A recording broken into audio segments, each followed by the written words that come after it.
Toda la gloria, honra y alabanza para nuestro Padre eterno.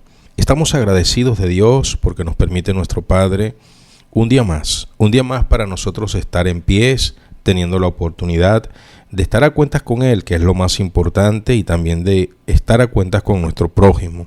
Recuerden que la ley y los profetas se resumen en dos: amarás al Señor tu Dios con todo tu corazón y amarás a tu prójimo como a ti mismo.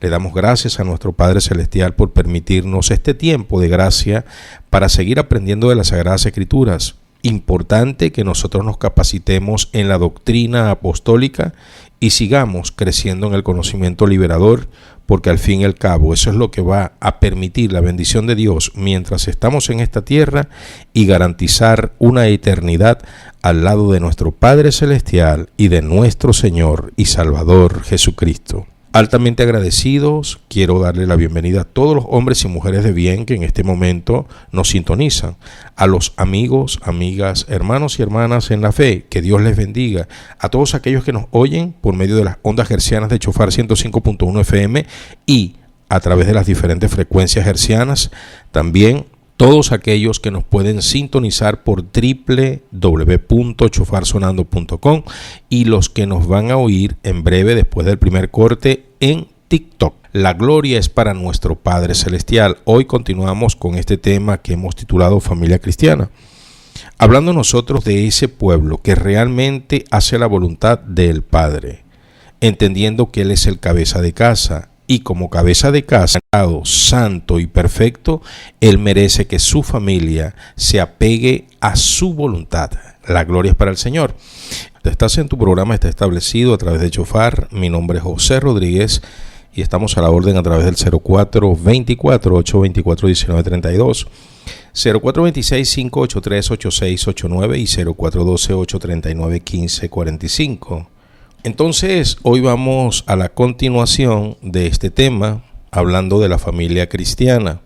Y ya nosotros vamos haciendo la tarea completamente, vamos a completando nuestro cuestionario. Recuerden que el día lunes colocamos allí unas preguntas y a través de las Sagradas Escrituras, de lo que establecido está, nosotros estamos teniendo la respuesta. Número 1, la familia cristiana se mueve en lo que es la voluntad del Padre. Él es la cabeza.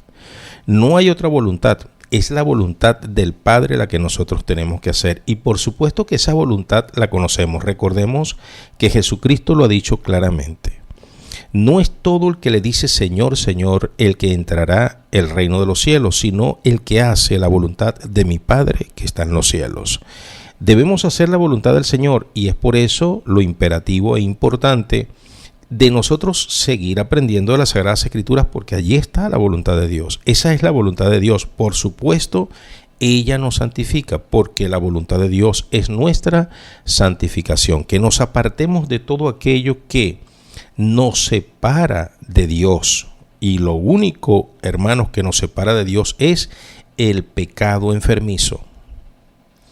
Ahora bien, estamos nosotros también entendiendo que esa familia cristiana que se mueve en la voluntad de Dios se aparta de todo aquello que es contrario a el pensamiento del bendito. Hicimos unas preguntas el primer día de clases y Dios no va a soportar la borrachera. Dios no va a estar de acuerdo nunca con la fornicación, el adulterio, la idolatría, la mentira y así un sinfín. Por eso todas aquellas personas que dicen que son parte de la familia cristiana, entonces deben considerar todos estos argumentos, porque le he dicho que si usted consigue en las Sagradas Escrituras donde Dios avaló a uno de sus siervos, a uno de sus hijos como un borrachón, usted me lo hace saber y entonces consideraría yo estar con usted en sus prácticas. Igualmente nosotros hemos aprendido que la familia cristiana habla una misma cosa que establecida está en la bendita palabra de Dios, porque ella es la que nos unifica, ella es la que nos da la mente de Cristo. Y recordemos lo que el Señor Jesucristo ha dicho cuando Él antes de irse oró y le dijo a sus discípulos: a ustedes le conviene que yo me vaya, porque cuando yo me vaya, yo rogaré al Padre y el Padre enviará a otro Consolador. ¿Recuerdan eso?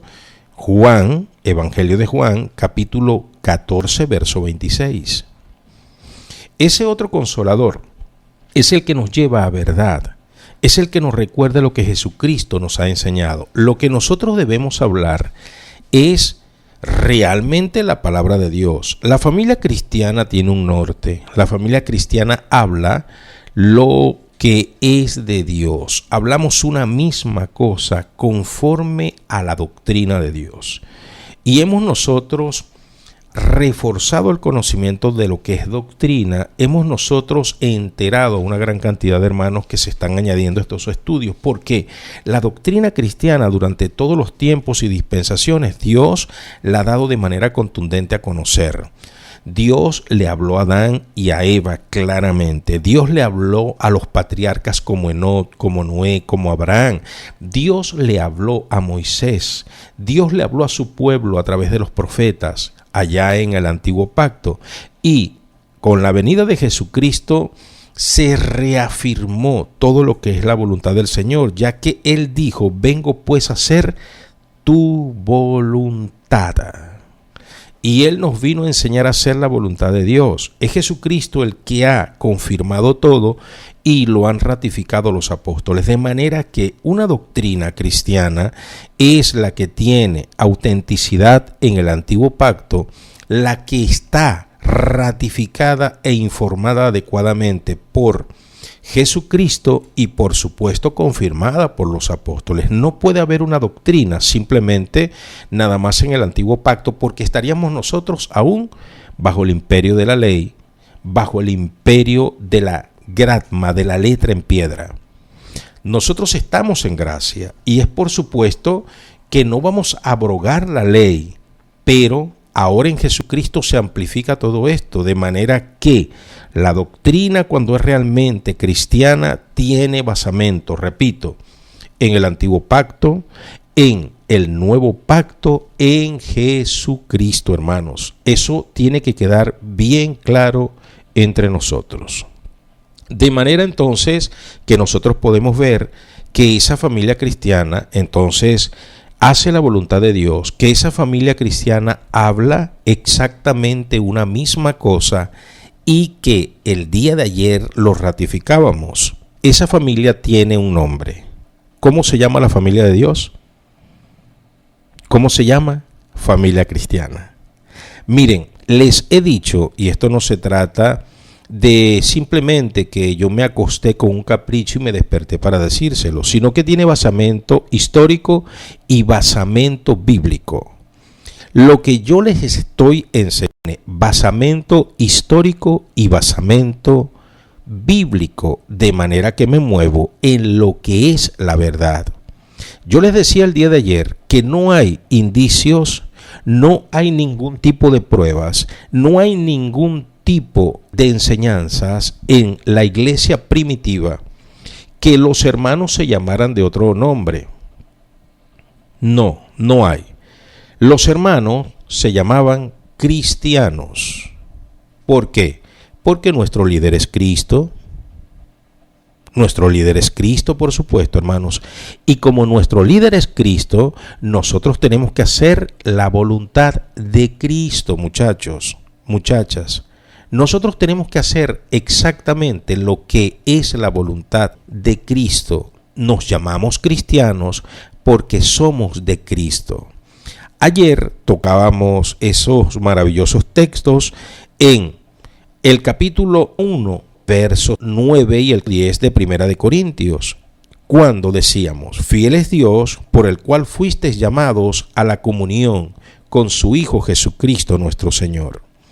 Os ruego pues, hermanos, por el nombre de nuestro Señor Jesucristo, que habléis todos una misma cosa y que no haya entre vosotros divisiones, sino que estéis perfectamente unidos en la misma mente y en un mismo parecer. Decía el verso siguiente, 11 y 12. Porque he sido informado acerca de vosotros, hermanos míos, por los de Cloé, que hay entre vosotros contiendas. Quiero decir que cada uno de vosotros dice, yo soy de Pablo, yo soy de Apolos, yo soy de Cefás y yo soy de Cristo. Pablo seguía diciendo, ¿acaso yo morí por alguno de vosotros? ¿Vosotros habéis sido bautizados en mi nombre? Y esta es una reflexión, porque yo lo llevaba el día a día. Mire, les hacía el recuento lamentable que la iglesia no veló, porque hubo un despertar en lo que se llama la Reforma, cuando hombres, hermanos dignos en su momento, se encararon con el imperio catolicista. Entre ellos le colocaba yo el ejemplo de Martín Lutero, que no fue el único, sino que él fue el más contundente en ese momento, pero habían personas que lo habían precedido, tratando de llevar a la iglesia a lo que es lo correcto. Ahora, allí aconteció algo importantísimo. ¿Qué fue lo que aconteció? Una libertad, una liberación. Pero la Iglesia Católica no se quedó tranquila. Ella fue a un contragolpe, a lo que se llama la contrarreforma. ¿Qué fue parte de esa contrarreforma? Infiltrar a los grupos cristianos auténticos. Y entonces empezaron a dividir con nombres y adjetivos. Ellos impulsaron que los grupos se dividieran en luteranos, calvinistas, anglicanos, anabatistas, y entonces cuando ellos hicieron eso, ellos ganaron porque dividieron al cuerpo de Cristo, lo dividieron. Por eso Judas dice, contended con ellos porque se han infiltrado hombres perversos, hombres malos, se han infiltrado, literal. Ellos se infiltraron, hermanos, y empezaron a poner nombres. Entonces usted ve hoy la cristiandad dividida.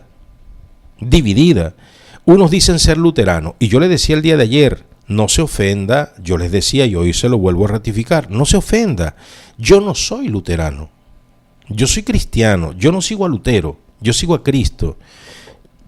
Yo no soy calvinista, yo sigo a Cristo.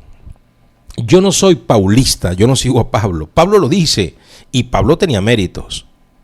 Ahora, ¿por qué Pablo no se adjudica aparte de la iglesia para él y dice, ustedes me pertenecen, se deben de llamar cristianos paulistas? ¿Por qué Pedro no hace y dice, ustedes son cristianos pedristas? ¿Por qué? Porque ese no es el fin. El fin es que Cristo resplandezca en nosotros.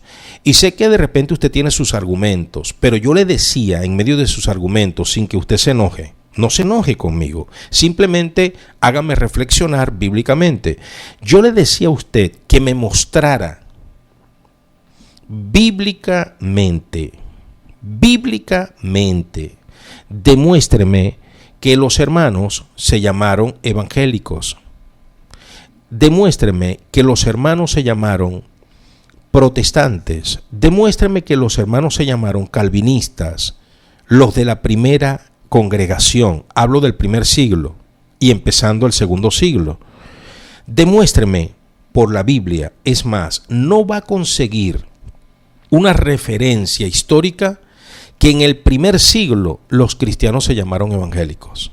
Con eso le digo todo. No lo va a conseguir bíblico y tampoco lo va a conseguir en la historia. Ahora, si la primera iglesia no se llamó así, ¿por qué nosotros vamos a colocar, hermanos, adjetivos que no son bíblicos? Porque eso es lo que quiere el enemigo. El enemigo quiere hacer lo que hizo en la iglesia de Corintios, o lo que estaba haciendo en la iglesia de Corintios. Que unos dijeran que eran de Pablo, otros decían que eran de Apolos, otros decían que eran de Pedro. Cristianos apologéticos, cristianos pedristas, cristianos paulistas. ¿Se da cuenta? Eso es, hermano, un sin razón. Porque no es Pablo el que ha muerto por nosotros. Que fue un hombre digno, sí, como muchos. Que él fue destacado, sí, hermano. Que él escribió muchas cartas, sí, correcto. Que él fue un instrumento grande por Dios, amén. Pero él no fue el que murió y nos redimió a nosotros, fue Cristo. Yo me debo llamar cristiano porque fue Cristo, el Mesías, el que murió por mí. ¿Se da cuenta, hermanos? Y esto es poniendo los pies sobre la tierra. Yo les decía que si a mí me demuestran que los hermanos se llamaron bautistas, en el primer siglo, bueno, considero llamarme bautista. Si usted me demuestra a mí que los hermanos se llamaron pentecostales, en el inicio les dijeron, estos son los pentecostales tal, los pentecostales de Roma, los pentecostales, usted me lo demuestra en la Biblia o me lo demuestra en una carta histórica del primer siglo o a inicios del segundo siglo, mire hermanos, yo me empiezo a llamar sin ningún tipo de tapujo, como usted se llame. Pero si usted no me lo demuestra, ¿cómo yo le voy a hacer caso simplemente a sus deducciones?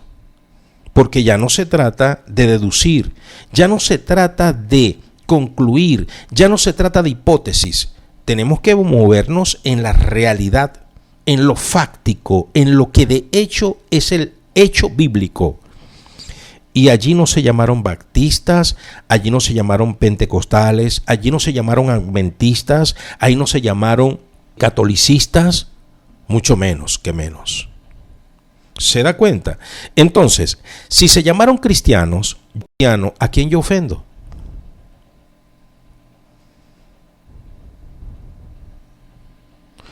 Ahora bien, si usted en ese dicho que usted sostiene que es, vamos a suponer, usted es un cristiano adventista, yo le digo, demuéstremelo en la Biblia, usted no me lo puede demostrar. Bueno, es usted entonces el que está fuera de lo bíblico, ¿o no? Si yo le digo a usted que es un cristiano bautista, demuéstreme en la Biblia dónde se llamaron cristianos bautistas, usted no me lo va a poder demostrar. Entonces el que está fuera de lo bíblico es usted. Ahora, si yo me llamo cristiano, eso sí aparece en la Biblia, los cristianos de Antioquía. Pablo dice, aquellos que padecieron cristianamente, como cristianos. Porque vamos a padecer es por el testimonio de Cristo, no del Pablo. Entonces, si yo tengo el respaldo bíblico, ¿por qué entonces se me cuestiona a mí? Al yo decir que soy un cristiano, ¿se da cuenta entonces? ¿Quién tendría la razón bíblica? Yo. Ahora, repito, usted se quiere seguir llamando de su denominación, yo no tengo problema, pero sépalo que eso no tiene respaldo. Y de repente usted dice, bueno, pero si hay algo más o menos cuando se habla del evangelio. Mire, seguro que usted se sorprendería de lo que yo tengo que decirle con relación a eso. Ese término, evangelio, es un término lingüístico, préstamo de otra cultura. Porque en el español debería decirse proclamadores de buenas nuevas. Evangelio es proclamadores de buenas nuevas o buenas nuevas. ¿Se da cuenta? Cuando entonces usamos el término, es un término que no es en el español. Es un término lingüístico, préstamo de otra cultura, en este caso de la griega. Esto es una transculturización. Ese es igual que el término católico. El término católico es un préstamo lingüístico del griego. Se debería decir universales. Pero ellos lo usan para manipular. La mayoría de las religiones usan los términos préstamos de otra cultura para ser interesantes y para confundir. ¿Cómo deberían de ser los que están en Roma? Para el mundo de hispanohablantes, deberían de decir, somos cristianos universales. ¿Pero por qué no lo dicen? Porque no les conviene. Ellos quieren el misterio y después vienen con el agua tibia de decir, ¿sabes lo que significa católico? Sí, yo lo sé perfectamente y por eso sé que ustedes son catolicistas. Es otra cosa. Digo esto porque seguramente lo voy a ampliar. Ahora bien, hermanos, y nosotros seguimos tratando de evitar las divisiones. ¿Cómo está dividido hoy el pueblo cristiano, hermano, el auténtico? Hablemos después de esa victoria que Dios entregó en la Reforma. ¿Qué fue lo que sucedió allí? Bueno, hermanos, un divisionismo. ¿Quién lo propuso? Los mismos catolicistas infiltrados. Desen cuenta y entérense. Las iglesias luteranas, usted dice, bueno, si Lutero fue padre de la Reforma, ¿quiere decir que esa iglesia fue perfecta? No, ellos usan cruces en los pechos. Ellos usan sotana. Ellos tienen imágenes en sus congregaciones. ¿Se da cuenta? Los cristianos luteranos. Porque ellos fueron infiltrados, igual que los anglicanos, igual que los ortodoxos. Ellos fueron infiltrados por la contrarreforma desde Roma. Fue parte del plan de los catolicistas al verse perdidos, como aquello que dice, si no puedes vencerlo, únete a ellos. ¿Se da cuenta, hermanos? Eso es lo que ha acontecido. Entonces, nosotros no podemos seguir, bendita sea la gloria del Señor, hermanos, hablando algo diferente. No podemos nosotros seguir, hermanos, con el divisionismo. Somos cristianos, seguimos a Cristo, tenemos nuestras preferencias al vestirnos, sí. ¿Creemos nosotros que la forma como lo hacemos es adecuada? Sí, yo lo entiendo, pero dejemos el divisionismo con tantos eslogan, con tantos mantras, con tantos títulos, con tantos adjetivos, hermanos. Miren, la palabra del Señor, y este es un texto poderosísimo, quiero que se ubique en Efesios capítulo 2. En Efesios capítulo 2 vamos a leer del verso 16 al verso 22. Por favor, vamos acá. Libro de Efesios capítulo 2, verso 16 al 22. Mire lo que dice. Y mediante el madero reconciliar con Dios a ambos en un solo cuerpo, matando en ella las enemistades. Y vino y anunció las buenas nuevas, el Evangelio. Aquí lo dice bien. Anunció las buenas nuevas de paz a vosotros los que estabas lejos y a los que estaban cerca, porque por medio de él los unos y los otros tenemos entrada por un mismo espíritu al Padre. Así que ya no sois extranjeros ni advenedizos, sino ciudadanos de los santos y miembros de la familia de Dios, edificados sobre el fundamento de los apóstoles y profetas, siendo la principal piedra del ángulo Jesucristo mismo, en quien todo el edificio, bien coordinado, va creciendo para ser un templo santo en el Señor, en quien vosotros también sois juntamente edificados para morada de Dios en el Espíritu. Qué maravilloso, ¿verdad, hermanos? Somos miembros de la familia de Dios. Somos miembros de la familia de Dios. Ahora, fundamentados, ¿dónde? En los pilares de los profetas y los apóstoles. Si usted hace alguna práctica y usted dice que es en nombre de Cristo, pero no tiene basamento en los profetas, no tiene basamento lo que usted hace en medio de los apóstoles, lo que usted está haciendo no está amparado por la Biblia. Un ejemplo. ¿Dónde en la Biblia aparece que el Señor dio charlas motivacionales?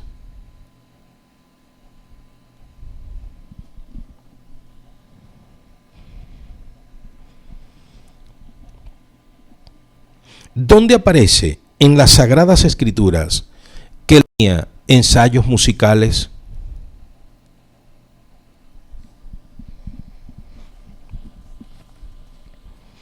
¿Dónde aparece en las Sagradas Escrituras que el Señor tenía grupo de danzarines y danzarinas?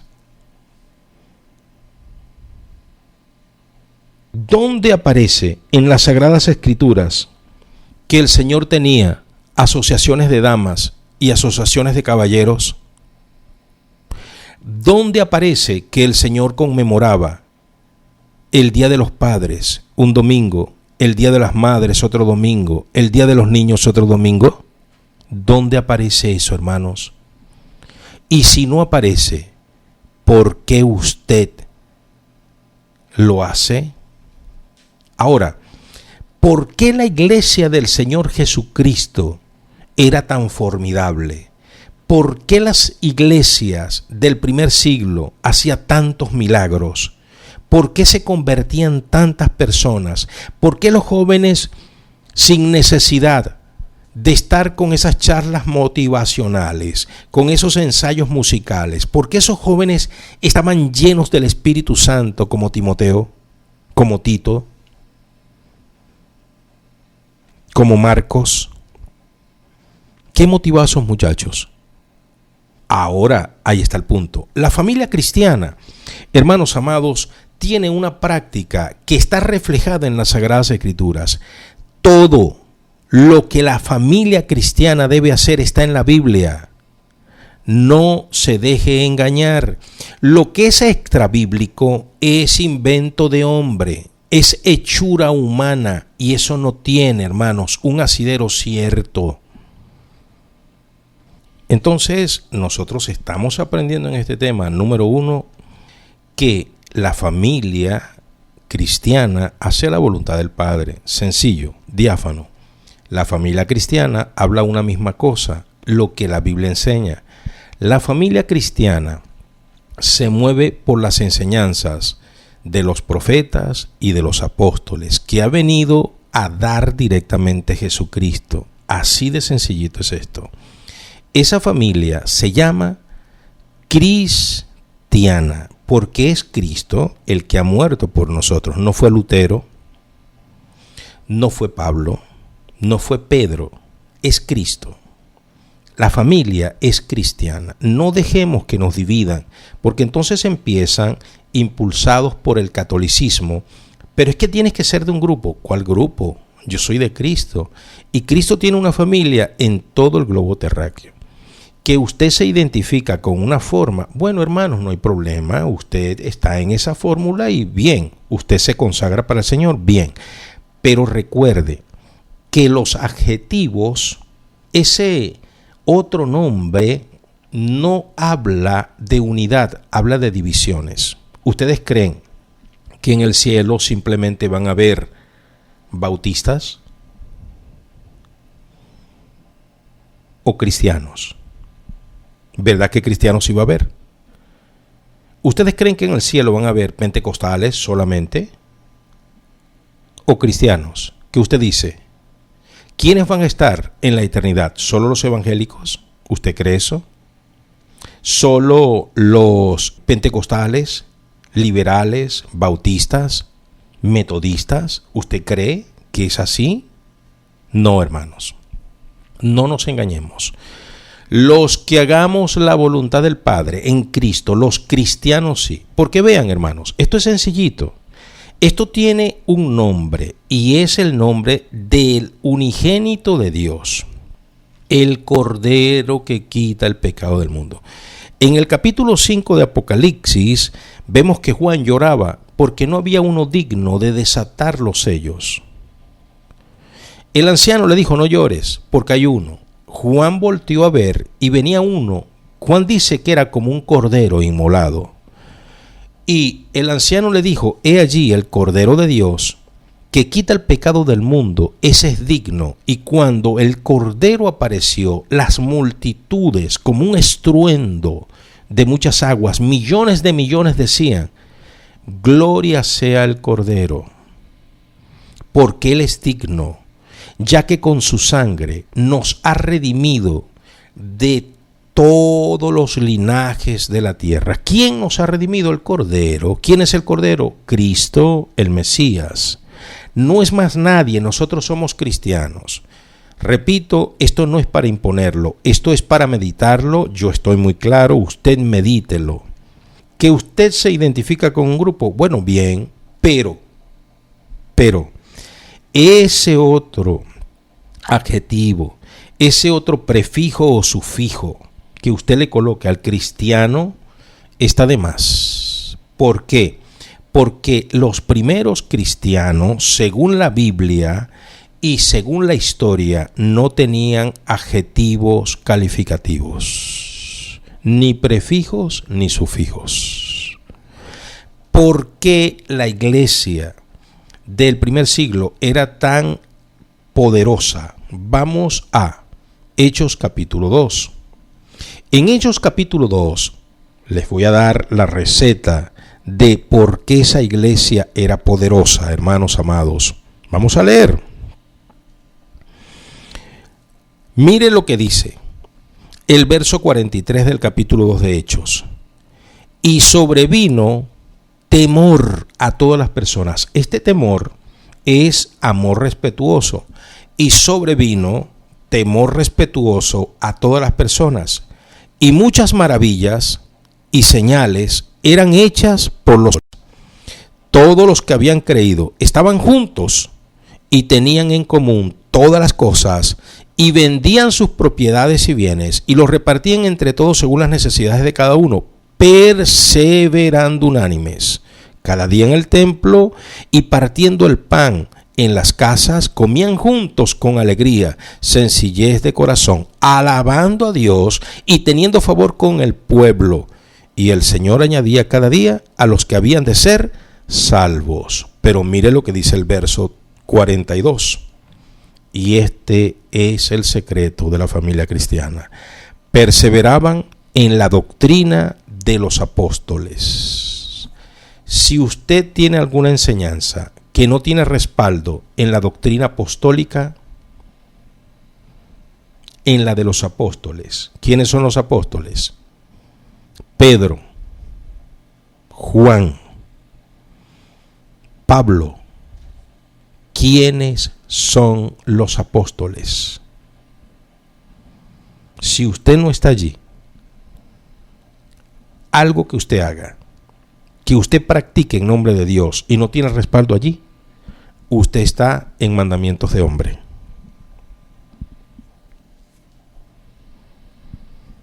Lo que usted hace tiene respaldo en las Sagradas Escrituras. Lo que usted practica en nombre de Dios tiene respaldo en la bendita palabra. Si no lo tiene, hermanos, usted está en error. Y repito, no se sienta usted ofendido. No se sienta usted ofendido. Siempre les he dicho, y es un reto, quien me demuestre a mí que Jesús le rezó o le oró a María, me convence y me meto al catolicismo. Pero como yo sé que no van a poder demostrármelo bíblicamente,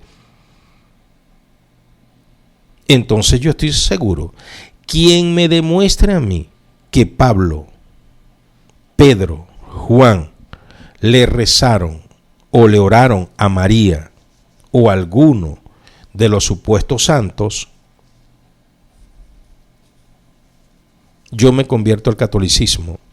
Pero si usted hace eso no tiene respaldo en las Sagradas Escrituras. Ahora mire lo que le voy a decir. Y usted de repente que está diciendo, sí, es correcto eso. Ahora les voy a decir lo siguiente. Y aquí yo quiero que usted lo entienda de manera cabal. Por favor, miren, entiéndalo así. Donde Jesucristo y sus discípulos los apóstoles, posterior a Jesús, estuvieron en grupos de danzarinas y danzarines?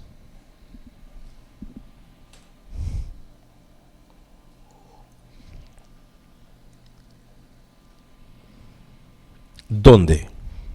¿En qué parte? ¿Se da cuenta?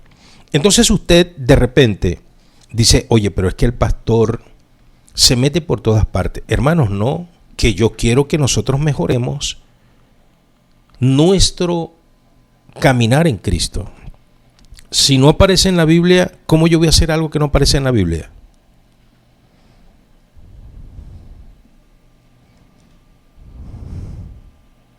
¿Dónde Jesús levantó grupo de danzarinas y danzarines? ¿Dónde los apóstoles lo hicieron? ¿Quién de los apóstoles comandó un grupo de estos? ¿Dónde está eso, hermano? Eso no aparece en las Sagradas Escrituras, en el Nuevo Testamento. Usted me dirá en el Antiguo, ya se los he dicho, pero se lo tengo que refrescar. Usted entonces, si está parado nada más en el Antiguo Testamento, porque David danzaba, bueno, usted se debería atrever un día de esto a hacerlo desnudo, porque también David lo hacía desnudo.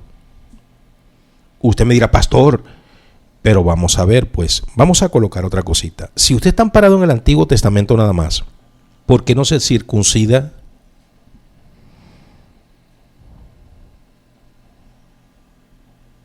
Usted va a traer y sacar del Antiguo Testamento simplemente lo que le conviene para justificar una práctica que no es cristiana, porque le hemos dicho que cuando es doctrina está amparado en todas las dispensaciones, tiene que estar reflejado en todas las dispensaciones.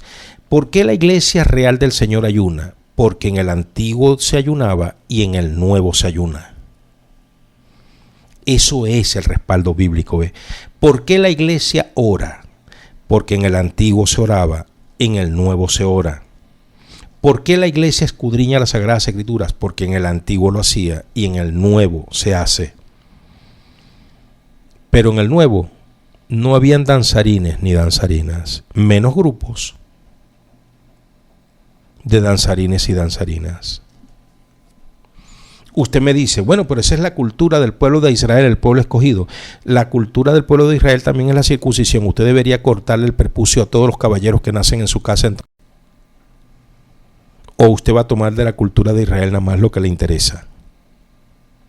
Usted va a ser israelita nada más en lo que le interesa. Seamos sinceros y francos. O somos o no somos. Porque si usted dice, bueno, pero es que los israelitas danzan en la presencia del Señor, ellos también se circuncidan. Circuncídese, pues. Ellos todos los días a las 4 de la mañana están haciendo el Shema, recitando de memoria todos los salmos, del 1 al 150. Hágalo usted también.